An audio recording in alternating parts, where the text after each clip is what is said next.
Hey there, food fans. Welcome back to the Food for Thoughtcast with me, your host, Melissa Reagan, and my co-host with the most, Chef Steven Gonzalez. What's going on, Steve? Hey, buddy. How are you? I'm good. How are you? Fantastic. It's been a fun day so far, and now we get to talk. It's even more fun. Now we get to have more fun. We are joined today by Jim Lenzen. He is the owner of Jimmy L's out of Sidney, Nebraska. How's it going, Jim? Good. How are you guys? Fantastic. This is an interesting story. This is the first time we ever had somebody reach out to the podcast first to be a guest. So this is a red letter day. Yeah, like this is a banner day. So amazing. Jim, what's going on? How's your week been? I understand you're settling down from a busy season. Crazy. We just got home from fair season, so I got here at 4:00 Monday afternoon, ran to my flag football practice that we always volunteered to do, cooked a dinner that night, cooked a dinner last night, and today's the first day nothing happened. So it's been amazing. Nice. Today's your first day to catch your breath, and you're slumming it with us over here. I like it. No, it's awesome. We appreciate that very much. I like it. Yeah. We know life gets busy. I have to share that Jim contacted me some time ago, and I travel for my job, and Steven and I, both being chefs, and Steve, this is what I told Jim. I was like, hey, sometimes it's hard for us to schedule time to record too, because it's a crazy, as you know, Jim, the industry is like, it's a harsh mistress. So it's like you're either going 90,000 miles an hour or it's famine for a couple of days. And when the days where you don't have anything going on, you just want to sleep. So Jim, we always start every episode, we start it right at the top by asking each other what the most amazing thing that we ate this week was. It could also be the most amazing thing you cooked, either way, but we're going to kick it off with you since you're a guest today. All right. Well, since I just got home Monday, the most amazing thing I've eaten this week was anything cooked at home. Yes. So, and that has been, I think we've had omelets like at 11 o'clock every night this week, except for last night. So, okay, that sounds incredible. Breakfast for dinner. Yeah, totally. It's kind of our go-to. It's our go-to. There's something that's inherently comforting about an omelet. It's something, interesting. It's like, I don't never make one for myself at home, but that sounds amazing right now. It's always, I guess for us, we cook nonstop. So yeah. And the one thing we never, ever go out and eat unless we're traveling is breakfast. So omelets and breakfast probably twice a week for us usually. Yeah. I mean, so it's kind of like a treat. You never get it otherwise. Yeah. I love that. Me too. That's awesome. Yeah. Yeah. All right. Anything home cooked? Yes, that's a winner. Love it. What about you, Steve? Just leftovers. We had some friends over the other night, and we grilled wings and poppers, and we stuffed those poppers with brisket and just, dips and chips, stuff like that. So we've been getting creative with our leftovers, so we're making like wing pizzas and stuffing the crust dough with like cheese and making it real creamy and cheesy, stuff like that. I think that's been the winner so far, Nice. There's that's the thing about omelets too, though, is I was going to say, like, it's a good clean out the fridge item. Yeah. Omelets and fried rice is basically about it. Yeah. Yeah. Almost anything. Pizza. Like it's a good, like, leftover trap. Oh yeah. I'm in a phase of life right now where I'm trying to remember. It's not that Jim, if you don't know, I recently moved here, 2 weeks ago from Dallas. I moved to North Carolina.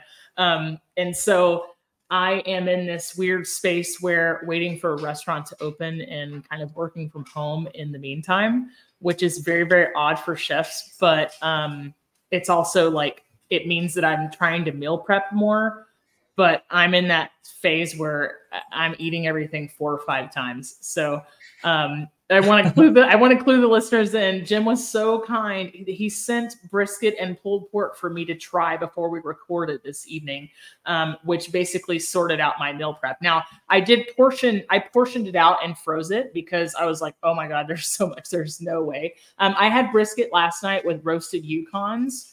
I didn't put any sauce on it, just in the interest of being like a fair judge. It was really delicious. I love whatever rub was on it. I know that there was some pepper, at least on the outside. The smoke ring was really great. And I think it's a testament to barbecue. Is like, I don't like barbecue smothered in sauce, but like whether or not it needs sauce is like the real test. So I tell all our customers, they're like, will you sauce this? And I was like, absolutely not. If somebody hands you food that is sauce, they are hiding something. So that's the way I feel about it. Yeah. I got in the mood for green bean casserole, even though it's in the 90s and nowhere near close to Thanksgiving. So there's green bean casserole in my fridge, roasted Yukon potatoes, and paired it with your brisket. And that was the most amazing thing I've had this week. Nice. So, nice. Yeah. Good. So thank you so much for your generosity. And I have plans for all of it. Some of that brisket's going to get diced up into a half batch of chili. Some of that pulled pork is going to go on slider buns with coleslaw. Like, I have plans. It's just like, it's good. It's like 2 weeks worth of food. Because I've kind of been at one meal a day. You said that much, huh? Well, wow. I only sent like a pound. It wasn't. It wasn't. Melissa, are you eating like an ounce per meal or what? No, I'm just like. I don't know. I got home. I had that day I sent that. I actually drove home from Rapid City, South Dakota. I left at 4 a.m. We shut down the fair about 1:30 that night. So I drove home because I had to make Alfredo sauce for my wife for a wedding that night. So I was like, man, I got to ship this. So I hurried up, sliced it, shoved it in there. So you might have got way more than. No. I mean, I think it was about a pound total. I'm just in this phase of life where I'm doing like maybe a protein shake or some yogurt and then like one big meal. And especially when it's hot, it's like, I don't eat 2 or 3 meals a day. It's just like, man. Now, if I was on the go, I'd be like grazing all day, but I don't do anything right now. So yeah. So it is going to afford me several little snacks, which is greatly appreciated. I liked the pork as well. I was like a little bit, I hope that you won't take offense at me saying this, but when I first opened the package, I was like, oh man, because I'm a really big fan of bark on pork. But I did without it, right? Like I was like, oh, it looks fatty, but it wasn't. It was just like first impression opening the package. So it was delicious. Yeah. No, and I'm not a huge bark fan. So I mean, I serve 2 inches, my stuff the way I want to eat it. So. Wait, no, absolutely. As I love you should. That, yeah. And there are as many options out. I could throw a rock and hit 8 types of barbecue. You know what I mean? Like there are as many options out there as people want, but and I think I heard you speak to this a couple of times on the other podcast that you were on, but like the point is that it's consistent and it's done very well, right? And so there's as many regional types of barbecue as there are like butterflies in the world, but there's only one Jimmy L's, right? So there is. Yeah. So Jim, absolutely. For the people who don't know about you, tell us a little bit about your story. Yeah. Give us your elevator pitch. Oh man, that's always a tough one. So I've been cooking since I've been little. I mean, a lot, ended up working with a bunch of guys 20 years ago in the wind industry when we got towers out here. That was my go-to job. And every Friday in that business, it is a tradition to barbecue. Well, I was new. I'm very outspoken and I'm very blunt. So I was new. And the first time we barbecue, they spend, like $500 on steaks, these thick, beautiful 2-inch cooked or cut ribeyes. Yeah. And then they just absolutely destroyed them. Oh no. I come home and I'm new and I'm keeping my mouth shut, which is not what I normally do. And I'm coming home and I'm on the phone with my wife and she's like, how was your day? I was like, it was horrible. It was horrible. It was just, so that happened like 3 times. And finally I told him, I said, anybody touches that grill without my permission, I'm breaking fingers. And so there I ended up cooking for those guys, which was our team was anywhere from about 15 to 35 at the time. Oh, wow. So almost once a month guaranteed every Friday, if not 2 or 3 times during the month, I would cook for 20, 30 people. And then it got where we were taking requests and it was a whole deal. And you know, so then I went from there and I went to teaching. I built and engineered a WIN program for the local college. And I ended up with, again, about between 20 and 40 students. Well, we cooked for them all the time. They became my guinea pigs because we had just kicked this off right before I went to teaching, because I had done a barbecue for one of my coworkers at the Turbines. We were going to drink beer, cook all night, drink more beer. Well, he ends up having this massively huge party. Well, that party led to a wedding. My other buddy that I worked with, he got me into a fair. We didn't have a refrigerator. We didn't have a counter. We didn't have a trailer. And he's like, here you go, Jim. You got 2 months to figure this out. So that's my kind of deal. Like, oh yeah, full the way I do everything, face first, full dive in the deep end and roll with it. Yeah, figure out the details later, right? Yeah, we ended up losing $200 that first year, paid everything that we had bought to do it, came up 200 in the hole. That led to a couple more weddings, and then that was it. Here we are, quit teaching a couple years ago and to pursue this full time, and we've watched our business triple and last every year. Oh wow, so, that's incredible! Like, what a story. Yeah, one crappy trailer to now we have 3, and still that same one crappy trailer. You know, we cater 40 to 50 weddings a summer, and cater all throughout the winter, and run. Wow. I don't know. I think we knocked out 35 trailer events this year. Maybe I know we had about 18 major ones. So we go a lot. Now, I'm sure you get this question quite a bit, but what's your specialty? We are known for our brisket. We are very well known for our brisket. I would ask for trade secrets, but I'm afraid I might be told no. But I really don't care. Yeah, I really don't care. There's a lot to be said about, like, people are always afraid to give out recipes, especially if they're any part of the industry, right? But there's a lot of things that you can do and probably put into the process, and the love and the dedication of the time. It cannot be replicated. Yeah, absolutely not. Like, it doesn't. You could publish all your recipes on the internet, but never going to taste the same as they do when you and your team makes it. So I'm a weird one. I pull briskets at a certain temperature, like everybody does. But I feel everything. Of course, right? Like I do a poke test with everything. You may have a brisket at the temperature I pull, and it doesn't have the feel, so it stays, and the rest of its friends come off, and I feel everything. Yeah. Actually, on my cookers, one of my cookers, the thermometer's broke. I don't even know what temperatures I cook at anymore. I know my cookers. I've got 5 of them, and I know where they're supposed to be, and it just works. Then Jim's over here living on the edge, man. Right. Well, let's go back to teaching really quickly. So is that related to WIN or something else? So it started out as a WIN program. They had the company I worked for helped fund this college start this WIN program. And this was back in 09, 06, somewhere around in there. Mm-hmm. And that WIN was just it was new. And regionally for us, it was like the best game in town. If you wanted something that was going to give you an amazing insurance and amazing benefits. And, I had been in it, sold my first business, been in it, and loved the work, hated the physicality of climbing those things straight up, 3, 4. Terrifying. That's my worst nightmare.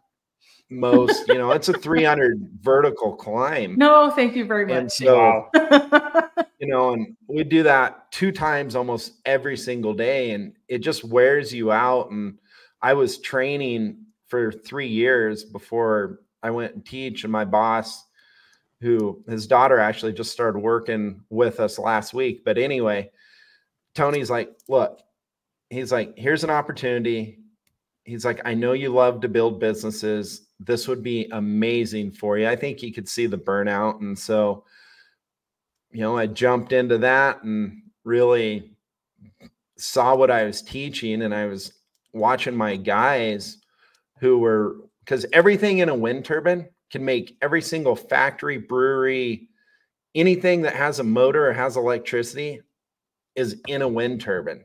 So hydraulics, pneumatic, everything except for pneumatics. But anyway, so I knew, I was watching, like the first year I graduated, students, you know, they all went to wind because that's the only thing I knew. The next year I graduated another handful of students. Well, I had 3 go off into other industries.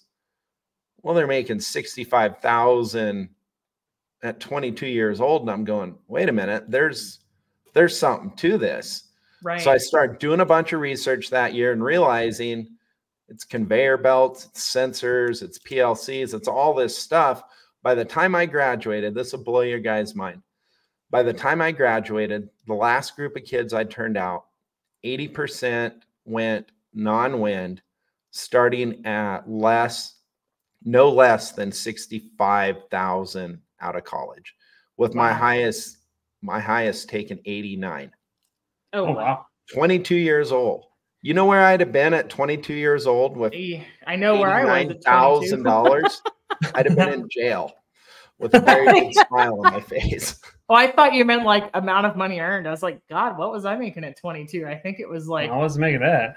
I think it was like 20 an hour, and I was like real lucky to have it. Yeah, no, these guys making $40, $50 an hour and 20 hours overtime. So, is just unreal. So pardon my ignorance, but in the industry that you were in before you were teaching, and then like pre being in food, right? Was that considered engineering, or was it like purely mechanics, or I don't all of it? So So I'm a control electrician. Oh, okay. Okay, so that's what we were good at, is electrical work. But the type of electricity that we do is not journeyman recognized. So unless you work on high voltage, journeymans don't recognize what you do. We're the people that can take your lights and make them do 1,000 different things. We make your motors turn on and off with one push of a button. You know, it's really cool. We control every single thing you do. And then at the flip side of that, we might change gearboxes and change bearings. And so it was the most amazing teaching vessel in the world, you know, because it's kind of like if you learned all the components, then you could really approach any piece of machinery or anything like that. And in that, you're working, it was 2 people that attacked this $1 million piece of machine, and it was you or the machine. And, you know, pride kicks in and you forget about time and money and everything. All you want to do is fix and be the conqueror. Yeah. Do you use these skills now? Do you find that you use them for anything in the restaurant business? I mean, besides the obvious, but that's our big trade secret is it? We design. So are you pushing buttons to make instant brisket? Is that what's happening? Not instant brisket, but I can tell you this, with all the people that I have for the 10 years of kids I have raised and who've gone to factories and stuff, when I press a button in 4 minutes, I have chopped brisket, whole brisket, completely chopped. All I have to do is cut it and trim the fat I want off of it. Oh, wow. Well, my next question would be, it sounds like you're great at teaching. So do you ever teach people like barbecue and stuff like that? All my buddies, you know, I mean, our town has 5,000 people in it. So there's, you know, I could run a class on it, but you know, I know almost everybody here. So they just come in, they stop in and get the free lessons. So no, I mean, you could like do some things on YouTube and get people to pay. And I was like, give me a side hustle. You know, and that's the problem with YouTube for me is, since I'm a classroom teacher and during COVID, they're like, you have to teach online. I'm like, no, there's no way. I teach stuff that you have to feel and see. And so it's like teaching somebody into the culinary school on Zoom. You know, just a thought, you know, if you go out of town for like a wedding catering or something like that, you could do it like the day before where you teach them barbecue and they're making their own food. of course you're overseeing everything, and then you charge another fee for teaching them. Just a No, thought. that's a great idea. I'll get some eye on that. But It's you like know what our instant weekends Tim consist Blaker. of? This will blow your mind. So our weekends. So last Friday we ran all 3 trailer, or no, we ran both trailers, 2 in South Dakota. Tamaya and Tamara went and did a bachelorette party, which they had a lot of fun at, by the way. And my wife did a wedding. And then Saturday it was 1 trailer event, another wedding, another dinner. Every weekend we do that. 2 trailer events, 2 weddings, guaranteed every single Saturday. So what came first? Was it catering? Was it the food truck? Was it like what happened? What that journey look like? All of it. All of it. Literally, together. Melissa, the guys I worked with said, "You're doing this." The only reason I'm talking to you is because of Tony and Alan, and they said, "You're doing this." Isn't it incredible to have somebody in your life that sees a little potential and then goes like, "Do this thing"? Yeah.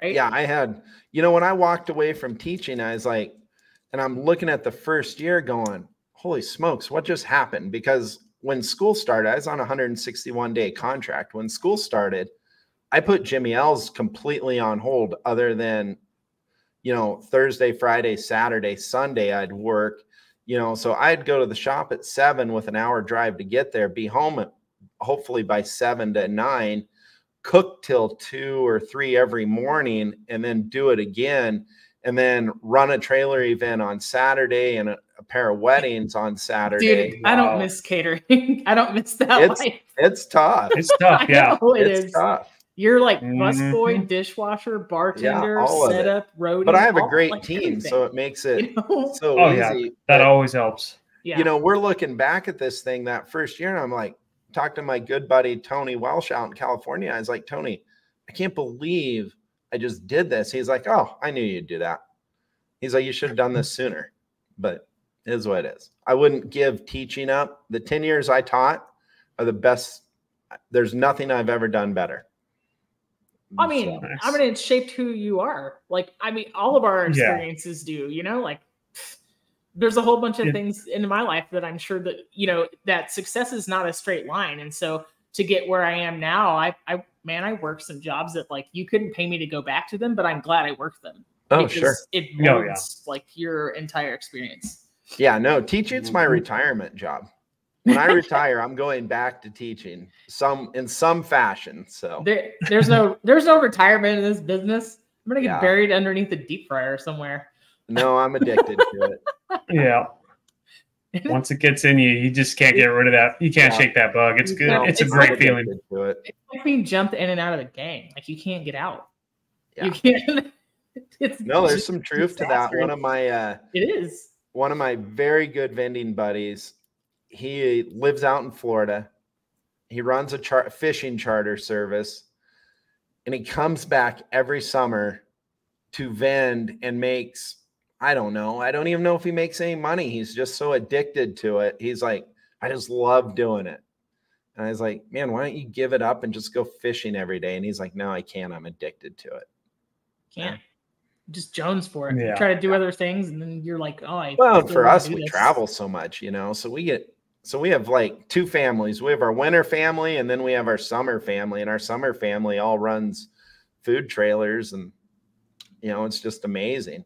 And we stay. That's awesome. In the winter we get a chance to go spend time together, and it's good. Nice. That's amazing. So you said you're out of Nebraska, correct? Yes, sir. Western Nebraska. Western Nebraska. And so Melissa and I have talked barbecue, any kind of food. You have all sorts of regions, even if it's in, like, for example, the state of Texas, there's all sorts of types of Mexican food. Like, what's different about Nebraska, or like your style of barbecue versus like other styles? Well, out here, there isn't a style. We're just, right. We're close to Kansas City. We're close to Texas. I mean, we're just kind of a melding pot. And then for me, I just, my ribs are probably very Kansas City style. My brisket's probably more Texas style, except for I trim a ton of the fat off of it. And I would say it was very close to Texas style. Yeah. And I wasn't quite sure, to be honest, because I was like, what does barbecue look like in Nebraska? Like, Yeah, and pork's pork. I'm sorry, but it's I pork. think anybody can cook a pork butt, but that's just, you know, Not well, but yes. true. But no, I just, you know, I'm not a chef or haven't been to culinary school, and you know, so I love YouTube, TikTok. I'm always experimenting, learning. I always set goals for myself every year on new things I want to learn and do. So in the culinary world, and then I just try stuff. Nice. Now you were saying earlier too, you know, if you put sauce on something, it's covering something up. Like, do you use sauce at all, or is it like strictly I don't do sauce, period? No, the only thing I put sauce on, and I cook the sauce on it, is ribs and burn-ins. That's the only two things I sauce.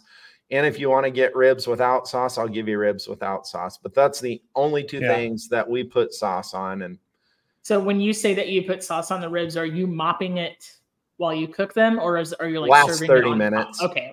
We throw it like on finishing last 30 them. minutes. Okay, got it. Get a glaze more.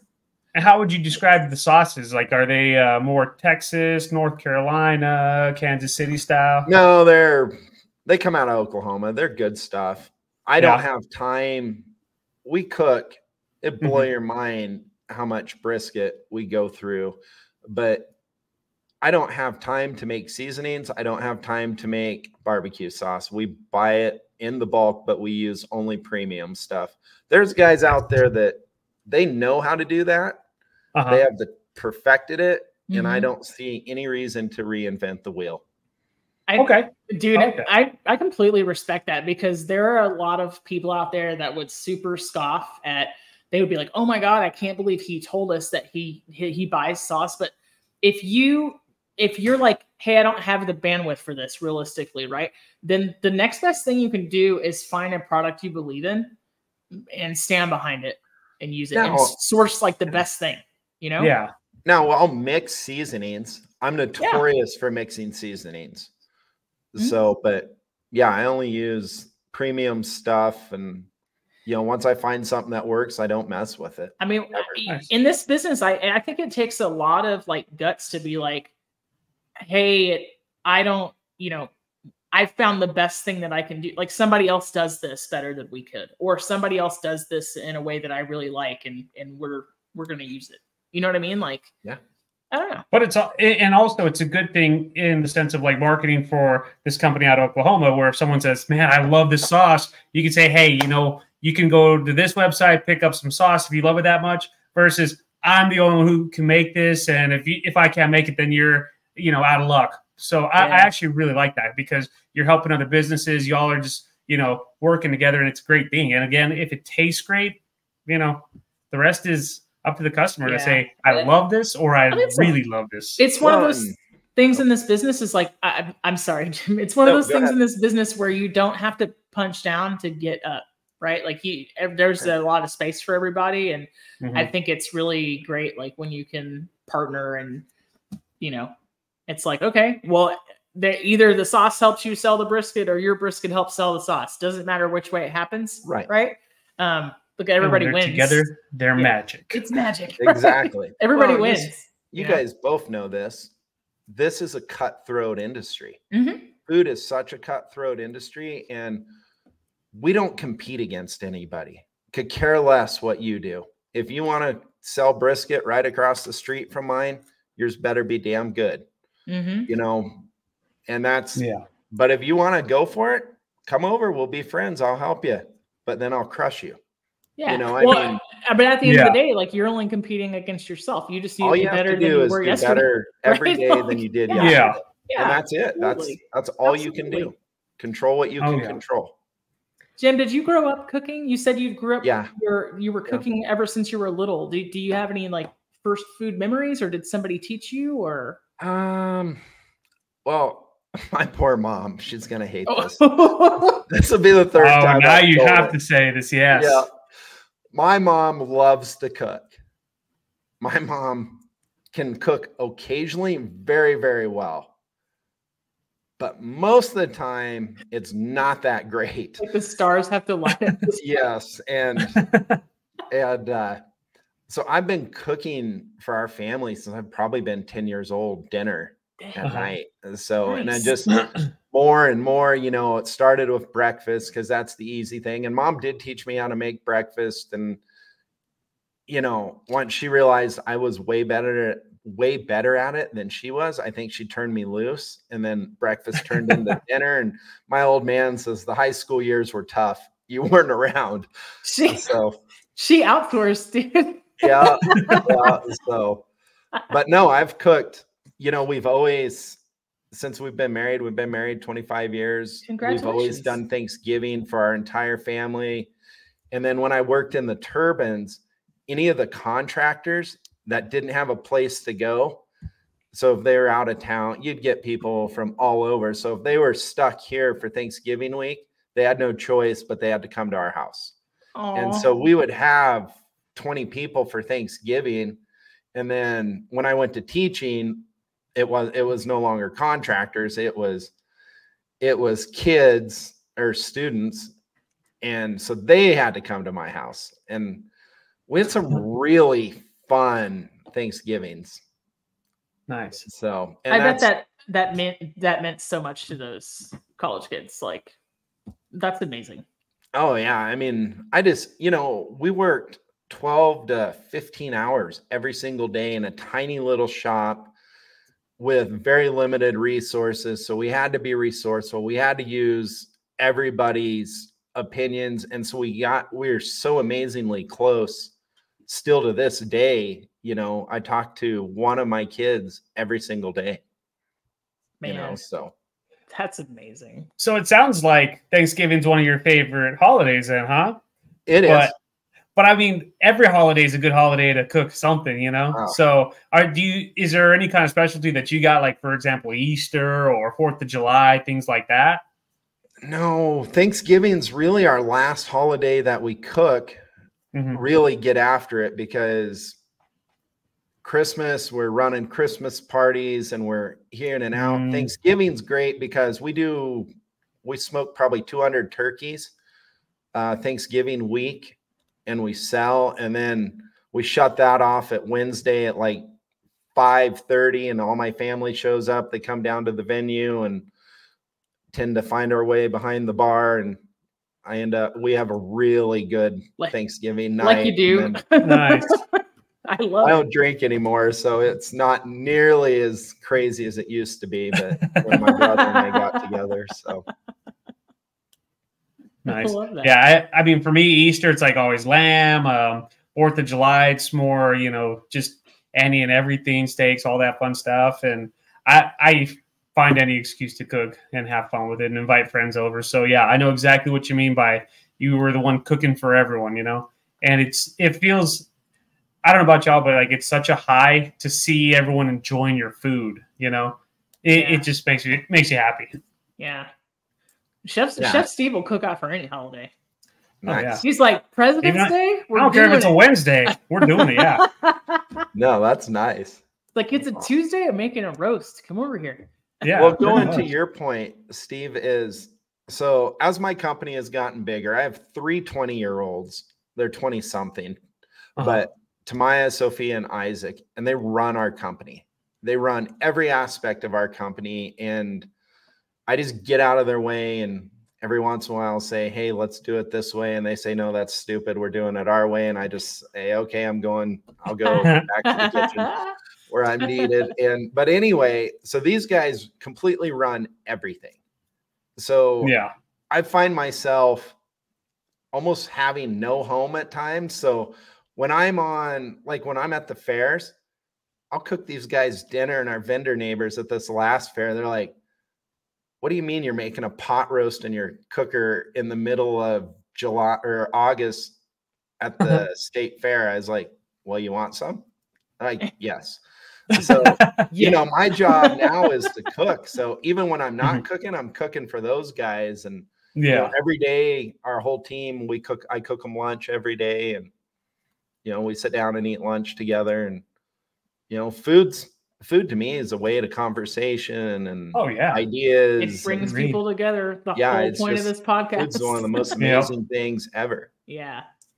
Oh yeah. I love the fact that you can have two people from completely different sides of the world, and you talk about food and they will open up to you, you know, and it's just a magical thing. So yeah, that's awesome. So being from Texas, I up until this year was an avid fair goer to the State Fair of Texas, and an avid eater of all the fair foods. How did you get involved in fairs? Like, what did that entail? Well, like I said, my coworker, he made a phone call. He's like, "All right, Jimbo, you're in the fair." And I was like, "What? I don't even know how to do this." He's like, "You'll figure it out." He's like, "Your stuff's good. You'll figure it out." And so one fair led to another fair, and then, you know, we started doing as many little events, because I saw the writing on the wall. Like, I could see this turning into something if I was willing to work at it. I just, you know, so I kept chipping away, and then we're getting into bigger events, and it just kind of materialized. This was our 16th fair season. That's so amazing. So how long did those go? Like, what's it like in being in the state fair? Like, are you there for like 2 weeks, or how does that work? The Central States Fair, which is in Rapid City, South Dakota, it's 10 days. So it's wild. So for us, we were in Sturgis at the Glencoe campground. So we were able just to pack up and go straight to the fair with a 30-minute drive, which hardly ever happens. And so, but then you're in for a whole setup, and, you know, you get everything set up, moved in, meet the neighbors, catch up on old times. And then it's just super long, hot days that are extremely boring until they're not. And then they're crazy. And then they're back to boring. You clean up, you do it over. I mean, takes a very dedicated person and maybe a very dumb person to do it all at the same time, but it's fun. I wouldn't trade it for anything. I meet some of the most amazing people. Nice. So so you have the fair that what did you call the fair that was in Rapid City? That one's the Central States Fair. The Central States. Okay. Are there others? Oh yeah. We do. Are they like county fairs, or like? We do county fairs. We do big festivals. One of the biggest festivals we do is the Greeley Stampede. You know, we do all kinds of stuff. Cheyenne Frontier Days is close to us, but we don't do that because of the price is ridiculous, and I'm just not. I'm not. They can keep their money. So I was going to say, oh no, we have a friend of the show and a fellow podcaster, Jacob Roth, that's been on with us, and he is on the radio somewhere in Cheyenne, and he's like a huge fan of Frontier Days. No, Frontier Days is awesome. They just charge too much for Jimmy L's to be part of it. Oh man, that's a bummer. Just set up right outside. Yeah, no, I've had some opportunities, but you know, I don't know. I love festivals. Festivals are awesome. Festivals, you know, whether it's a music festival, a fair, or whatever. And we're very rural, very, very rural. So the county fair is like the only thing that happens all year. And wow, you know, you have some of the places we do fairs have less than 1,000 people in them. You know, but all the small towns show up. The beer garden's a great thing, and it's just a super good time. I love that. Well, talk to us about the biker rally. The rally's wild. I've heard. Like, I can tell stories about it, but you wouldn't even believe them. It's something you have to see for yourself. But the one thing I can tell you about the rally is the people are the most amazing people. I think this year we fed people from everywhere, but I think 4 states. I think there was 4 states that we didn't feed somebody from, and had a conversation with everybody.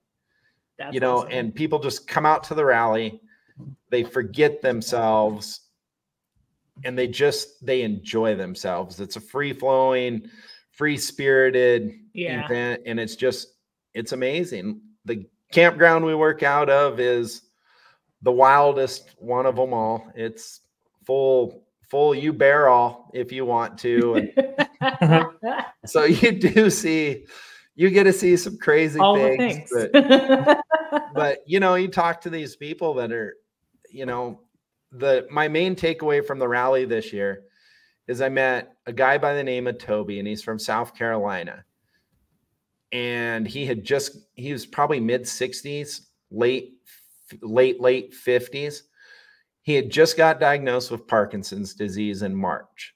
He'd never been west of the Mississippi River. So he comes out to the Dakotas, and he's telling me a story. And he come and saw me 3-4 times during the time he was there. And I spent an hour with him every time. And he told me, he's like, Jim, he's like, the only regret I have is not coming out here 20 years sooner. He's like, this is the most amazing thing. He said, I doubt I'll ever get back here, but he said, this is the most amazing thing. If he wouldn't have told me he had an element, you would have never known. You know, people they just relax. They're out there to have fun. You know, it's awesome. What an awesome thing to be a part of. It is. It's the best event. You know, I love all my events, but that's by far the best. And it's the people aspect of it. How many years have you been doing that? 4. Wow. We've done it for 4. Cool. It's fun. It's this. Love that. Like I said, if you've never been to Sturgis, the problem with Sturgis is very expensive. But if you've never been to Sturgis, whether you ride a bike or don't, you should just go. Just go one time, and you'll just be like, holy smokes, this is the greatest thing of all time. My bike has pedals. My buddy was actually just there probably about 2-3 weeks ago or something like that. And he said the same thing. It's just an amazing experience. You got to do it one day. So yeah, it's the positive energy that is there is so fantastic. Like you could nobody's upset. It's such a positive place to be. You just feel really good about yourself, you know, and being part of it. Yeah. Yeah. Nice. Yeah, I can imagine. Nice. So I want to kind of go, I want to keep going back to your menu because I always love to know about like your food and stuff like that. So you make some killer brisket, some great pulled pork, stuff like that. What about your sides? What kind of sides do you have? So out of the trailer, we run 4 things. We run brisket, pork, tri-tip. And then we are very, you had me at tri-tip. Very famously known for our barbecue nachos, which you can throw any meat on there and any array you want. And that's it. We do 4 things. We just do it very, very well. And then, you know, catering, you just tell us what you want and we'll cook it.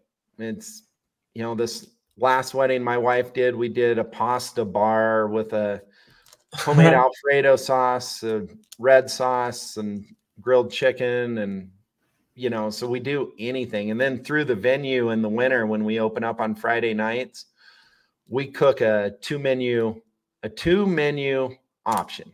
So a meat, a chicken, usually a beef, a chicken, or a beef pork. And then we'll do just a tremendous amount of sides, whatever our customers will request. Hey, we want this week. All right, fine. You set the menu. We'll make it happen. Oh, wow. Even if I can't cook it, I have 4 days to figure out how to cook it. I haven't changed the menu yet, but so. Dude, that's awesome because I can't tell you how many times I've tried to book events and they'll go like, this is it. Like, this is what we do. If you don't like it, bye. Like, no, that's amazing. My biggest fear is doing some girl's wedding. I call it Princess Day. Doing some girl's wedding and serving her a bad experience. I would feel horrible about it. Right. You know, and if you want macaroni and cheese and cheesy potatoes and another starch on it, who am I to tell you no? Only a little bit of work.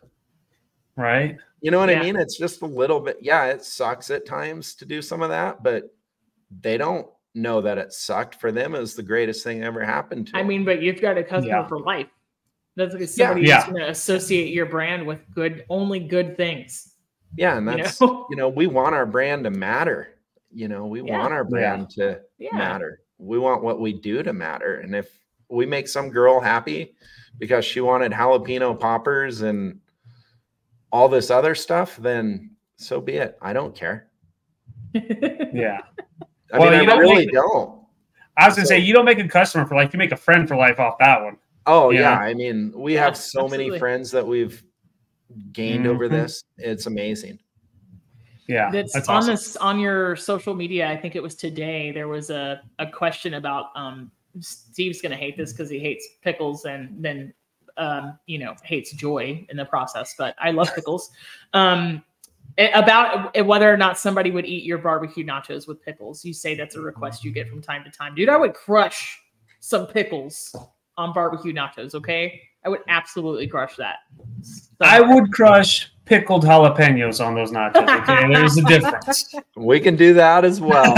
We could do that as well. I was looking at the picture. So, and for those of you out there who would like to play along at home, you should go find Jimmy L's on Facebook because it's awesome. Their feed is always full of yummy food pictures and the places that they'll be and where they're going.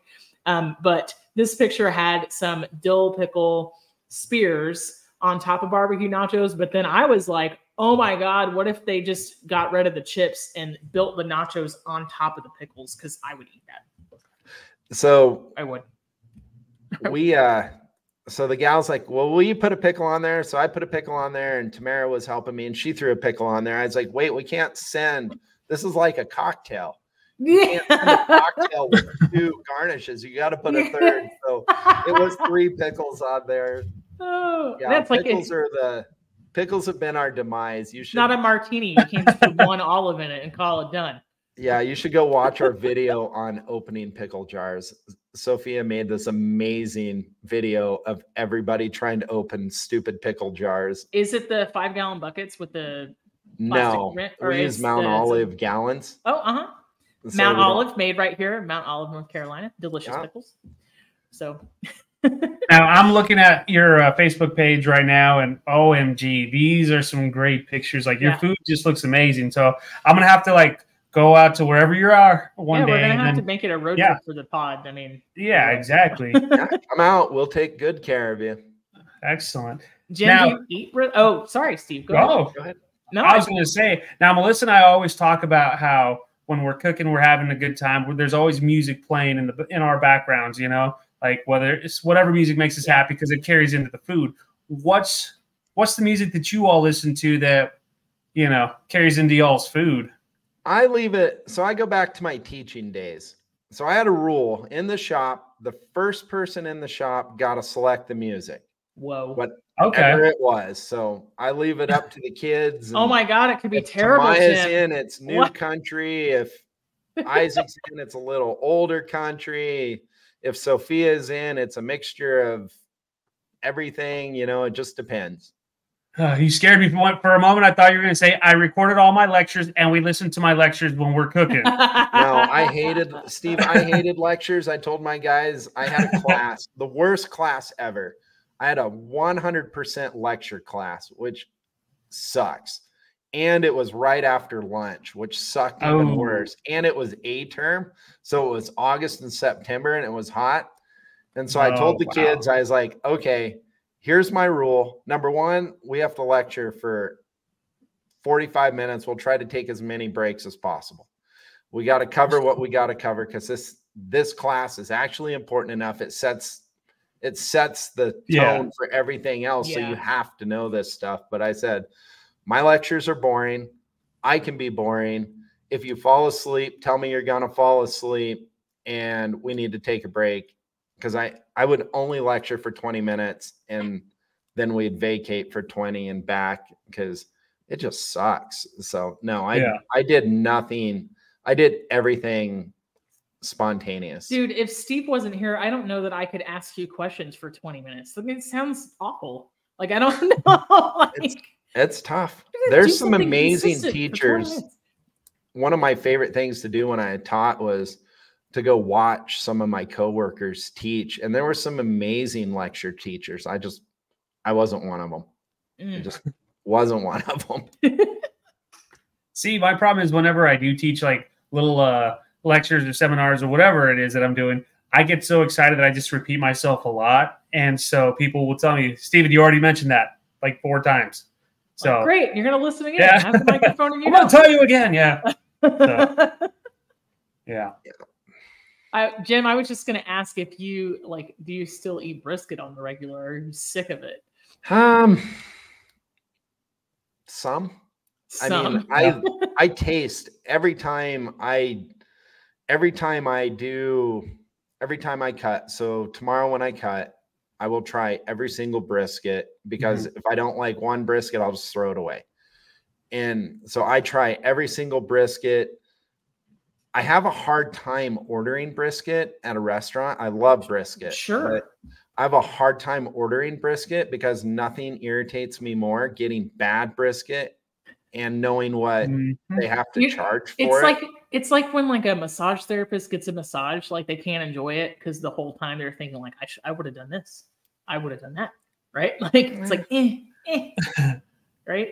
But you know what you like. Come this winter, yeah, we'll do a ton of stuff with brisket, and I'll eat it like brisket over mashed potatoes with gravy. And, we do, I do it that way, but just to eat a brisket sandwich, no, that's just not. That's just I figured. I mean, it's hard when you smell something all day. Like Well, we cook so much brisket. I mean, we had 3 weeks this summer that it was over 5,000 pounds a week. That's amazing. Wow. That is wild. Yeah. I don't 5,000 pounds of anything and just like, I probably would never eat it again. I'm very iffy about the Thanksgiving meal in total. I worked at a business club that was on the 48th floor of a high rise. And we would, during the time that I was there, we would feed like law firms. We would feed like other floors for Thanksgiving. And it got to the point where like, I'm not going to smell a roasted turkey. Just be like, I'm done. No appetite. Don't want to eat this. Nope. I kind of like the sides better than the turkey, to be honest. But I want them at other times of the year. I don't know if it's changed you guys, but for me, it's changed on how I eat. So almost no processed stuff anymore. I cook with as many natural ingredients as I can. And, I just, when I go out to eat, I really watch things just because, I'm like, man, I wouldn't serve that. Why am I eating that? I mean, I think being a part of the business is certainly, it'll give you a more critical eye. I mean, and that's not a bad thing at all. I enjoy I had Subway today. I don't care. Like, it was great. All the vegetables were fresh. The meat tasted really fresh. The bread was warm. It hit the spot. I didn't have to make it, No, I know. We know, Judge. So yeah, my wife and I eat out literally every single day. But I know what you mean. There are some things where I'm just like, I used to crush a lot of McDonald's in my 20s. I don't eat McDonald's. I'm gonna draw the line in certain places. Now, what kind of woods do you all use whenever you're smoking all your meats? Yes. I use charcoal and hickory, and that's it. Okay. I don't ever change. When you ask that, Steve, it's like, it's going to be the one question he'll refuse to answer. He's going to be like, no. No, like I said, I don't care. What do I have to? I have nothing to gain by not telling you. Hey, listen, I'm not your competition because I don't have the patience to do 5,000 pounds of anything. Okay. Like, it does right now. I barely had the motivation to put shoes on today, Jim. I'm not coming for your barbecue business. Yeah. No, even the people that want to get into it, like I said, you want to compete. Great. Yeah. Let's go. I don't care. I'm competing with me. I'm competing with, my team. My job is to make sure my team is motivated to do a better job than they did yesterday. Yeah. And I have 3 20-year-olds that are crushing this thing. Now what got you onto hickory and charcoal? Like, I'm sure you experimented quite a bit with all these different woods and whatnot. Like, how long did it take for you to find, like, this is what I like? So my neighbor, we were neighbors for 10 years, Jason Morrow. He taught me how to smoke. And Jason said, Jim, I'm going to tell you the rule to this. Nobody can cook if they can't cook on hickory. Sorry. So that's where I started. That's what I learned on. He's like, if you can cook on hickory, you can cook. And then nice. It's worked. It's good. I've never changed. Nice. I mean, I started with mesquite. Yeah, I still use mesquite. I'm not gonna lie, I can't cook very well with charcoal. I just, I'm coming around to it, but to each their own. So that's awesome. I've tried messing with other woods, and I just find myself going back to mesquite every time. I don't think for us, some of it's go ahead. Trying to get stuff. Yeah. Our access is, you guys have mesquite and white oak everywhere. Pecan. We don't. Yeah. Yep. Okay. That's also a really good call out too. I didn't think about that. Yeah, it kind of depends on where you are, to be honest. About charcoal, excuse me, I don't think I actually learned how to cook on a grill until I got a job in a restaurant. And it's something that would have really, and then it was a wood fire for when I worked for Houston's. And so I even now it's kind of intimidating, and I've been doing this for a long time. So I'm like, yeah, it's really not I don't think so. No, when we were first married, they had just opened a Walmart here. That was a long time ago. But anyway, you guys have the wedding anniversary celebration and like ribbon cutting at the same time, or no? Sorry, go ahead. But they had a Weber charcoal grill for $10. Good Lord. that was in our budget, barely. So we bought it. Just the dome with the one vent, right? Yeah. We bought it. I still have that same Weber. Yes. It's at my lake house, and we've been married 25 years. Aww. And we've had to put some new grates in it, and that's how I learned how to use charcoal, because we couldn't afford. You didn't have an option, like anything else at that time. So, dude, I love that. I love that. That's awesome. It's like the little grill that could. Yeah. No, we still have it forever now. Still have it. I love that.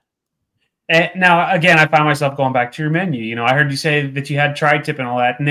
So do you cook your tri-tip like to a certain like medium rare? Do you cook it like they do in California, like the brisket and all that kind of stuff? Or how do you prepare that? I try to cook it really not super rare, but barely medium rare. Does that make sense? So it's very, very like 120. It's just barely. It's not medium rare, but it's not rare. It's like a prime rib. And then I have a reheating process that just touches it off perfect, and it stays tender and good. It's so underrated. Now it's so expensive. Yeah. My wife's like, God, tri-tip went down a quarter. It's $9 a pound now. We used to buy it for $4. Yeah. But it's such an amazing cut of meat. I love it. Oh yeah, most definitely. And are you one of those, you're like, I got to get only prime, or do you do choice, or like what grade do you normally go with? So if I'm going to cook a prime rib, it has to be a prime grade. Right. Nothing irritates me more than somebody serving me. Here's your choice prime. And it's prime rib. Yeah. Prime rib, which is rib roast. That is a rib roast. That is a rib roast. But, everything else we use choice for the most part. We move so much volume, though. Yeah. I'll tell you, people are going to disagree with me. A select brisket's pretty good. You can make it good. Yes, I agree. No disagreement here, because barbecue started out as a poor man's food. So yeah, like, why are you going to use prime? Yeah, we do. Well, and for us, because we are in Nebraska and we're in the #2 beef producing state behind Texas, I cook all Greater Omaha beef. Nice. And crazy enough it is, Omaha is all the way on the other end of the state, and just a couple miles from town here, one of my buddies has their cattle enrolled into the Greater Omaha program, in the Hereford program. So I know I'm cooking local beef. Oh, I love that. Dude, it has to taste so much better than anything you could import. And it's funny that you say that you can make a select brisket taste good. There's a barbecue spot in Texas. I cannot remember it right now off to save my life, but they cook with only select briskets, and they are like one of the top barbecue restaurants like in the state of Texas, if not like they say the country, but that's a big stretch because there's so many great barbecue spots. but like people come from all over the world, and they're only open like once a month or something like that. You know, Steven, is it Snows? Maybe. I think so. Yeah. It's something like that. Yeah. But yeah. So I agree with you. Like, you don't have to have a prime brisket to make it taste good. You can totally go select and kill it, you know? So well, I don't really like a prime right. brisket. I don't like the fat in a prime brisket. It doesn't render the same. I like the way a choice renders, you know? And I like cooking big briskets. If a brisket's going to give you trouble, a small brisket is, I don't know why, but I think it's just the lack of fat in a small brisket, where a brisket doesn't cook as well as a big brisket does. Yeah, well, because it's a low and slow deal. I mean, for the most part. So it's just kind of the bigger the better. You're gonna get better. Yeah. Yeah. Do you trim it all the way down? I mean, it'll baste itself, right? So, but you said that you take a lot. A single piece of fat off my brisket when I cook it. Never have. Not beforehand. Okay. Yeah. So I don't have the time. Yeah. That started with not having the time. So I trim it after and try to render as much of that off as possible. And like I said, I have my brisket cutting process completely automated now, except for the slicing. And this winter, I'll have the slicing process automated. Dude, that is so amazing. Wow. Are you like, maybe you're going to market that to somebody else? No. You know how many hours I have cutting brisket? I want everybody to suffer. I'm never, ever going to share that. Ever. Some people just want to watch the world burn. You're like a brisket boomer. You're like, every other generation suffered. Everybody's going to suffer. Yeah, no, it's this. I bet you automating my brisket cutting process probably saved me 1,000 hours this summer. I don't doubt it. Nice. It is just unreal. And, you know, pork's easy. You can pull pork because you get pork to the right temperature. Wolverine claws and you can go in with the claws or whatever. I've got an I designed, haven't built it yet, but I've got an amazing automated pork puller that we're going to get built and have ready to go for this winter. So nice, dude. My kitchen's going to consist of conveyor belts, slides, machines. You're going full on AI. Hey, that's what I did. We automate stuff. Why not automate my process? Dude. Pretty soon it's just going to be like a hologram of you at the fair on the truck. No. With like a QR code for like payment. Yeah, if we can figure out how to get me hologrammed in and I can sit on my boat in the summer and Tamaya and Sophia and Isaac can run this thing, that would be amazing. Listen, but I don't think they're going to let me sit on the sidelines. I don't think you're too far off, though. No. Well, I like to be part of it, even though they do the majority. They do all the work. Who am I fooling here? But I still like to be there, you know, and be around. And the girls are always on me. They're like, come on, Jim, people want to see you. They want to talk to you. They want to hear you. I'm like, and just keep me in the kitchen. This is why I'm in the kitchen. That's right. Keep me in the kitchen. I don't want to talk to people. There are a lot of us like that. There's the reason I don't work in the dining room. So you know, Tamaya though, she gets it because she bartends. Yep. And one thing she took away from, because in the winter we have an amazing venue, very nice, very subtle, and we do crafted stuff. And really it's a tribute to stuff we eat when we travel all summer. Because we don't go to chains very rarely unless it's late and that's the only thing open. So we go to all these private places and get to see the best of it. So we bring it here. Yeah. Well, Tamaya has brought cocktails. Like the cocktails that she makes are absolutely to die for. And then my wife makes all homemade desserts. We had done a wedding not this winter, the winter past. And one of our friends was in, I think it was snowing crazy and there wasn't a lot of people in. And he's like, Rhonda, I saw you bring dessert in. She's like, yeah, I'll go cut you a piece. So here my wife walks out with this big chocolate mousse type whipped cream top dessert. Yeah. And then ever since then, she is a cheesecake dessert making fool. And people will come in, they'll come in and they'll eat and they'll love the food, but they come in for the drinks and they will call and place an order and reserve a piece of dessert because she only does 2 pies or whatever that night. Oh, so. that's insane. I love that. I like how on your website it says we can bake as good as your favorite neighborhood grandma, I think is what it says, or something similar, which I was like, yes, that's awesome.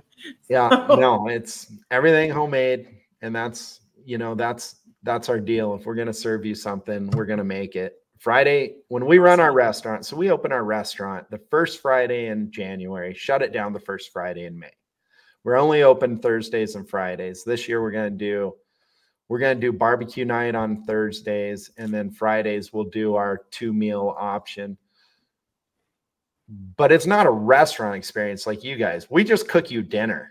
You get whatever we're having for dinner. That's what you're getting for dinner. And I love that idea. Yeah, we are not restaurant people, so you're not in and out of Jimmy L's in 20 minutes, unfortunately. But we're getting better at that. But anybody that runs a restaurant, is a restaurant person, my hat's off to you, because that has to be the hardest job in the world. So those people that do it and do it well, I admire more than anything. Well, it's like you said before, it takes a team. Like I'm only as good as my team. So yeah, that's it. It's tough. Oh yeah. Yeah, buddy. Well, it sounds like everything that you're doing, you're doing it well. And like I said, I need to get on my phone after this and plan a trip out there to go see you all, especially when it comes down. My goodness. Well, I've never been anywhere above north that direction of Oklahoma, so I kind of need to fix that. I need to get on that. Well, Nebraska's, so Western Nebraska and Eastern Nebraska are so different animals. Western Nebraska has wheat fields, cows, pastures, and no trees. You get Eastern Nebraska and it's cornfields, trees, and cows, so wow. It's just way, way different out here. And our towns are so small. I can't wait. I gotta come try the food truck, and I gotta come try the dining venue. It was a pleasure talking to you, Jim. Is there anything that people should know about where to find you on the internet? Or maybe what you guys are doing next? You want to find Jimmy L's, the easiest way is to go to our website, jimmyls.com. And then from there, you can get on to all our social media handles are all linked right there. Nice. But all right. we just do what we do. And what's next for travel? This is a down week. Does it keep being a down time, or? No, now we rotate into fall festivals. So we have 3 fall festivals this weekend, a couple weddings, and then I love how you say that like it's like a normal weekend. You're like, it is a normal weekend, and a couple of weddings is like, that's so mind blowing. Yeah, we have this beautiful lake house at Lake McConaughey that we never ever use, and my wife reminds me of it every single day. But no, it is. It just, when I stopped teaching and I went to work for myself, what I learned was I love to work. And the more I can work, the more happier I am. So yeah, I love to work 20 hours a day. It is like that for some folks. I think I got out of my 20-hour phase, but I think 12 is like the sweet spot. Oh, I'd go nuts at 12. Sometimes it's 13, but yeah.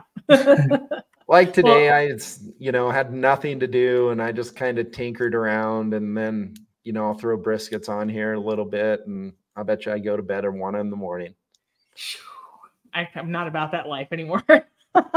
But hey, it takes, like everybody has to play their part in this biz. And it sounds like you're the guy to do that, because, it takes somebody to keep all the wheels turning and all the people fed. But I like to eat, so I got to get out there and try it out. Jim, it was a pleasure. Food fans, you know what to do. Check out foodforthoughtcast.com. You'll find all the information on Jimmy L's personalized guest page. It will live there for as long as the internet lives. So, Jim, thank you so much for coming on. Thank you very much. Awesome. Yeah. Thank you guys. You guys do a great job, and glad to be part of this. I really enjoyed it. We'll have to have you Appreciate back that. on for some silly episode, like does your chili have beans in it or not, or something? Yeah, such no, like we're all that. about it. We'll get Maya on that one because she loves to go off on random stuff. So Yeah, Looking forward to it. absolutely looking forward to it. Jim, have a great night. thank you guys. All right, thanks. Bye. Bye. Bye.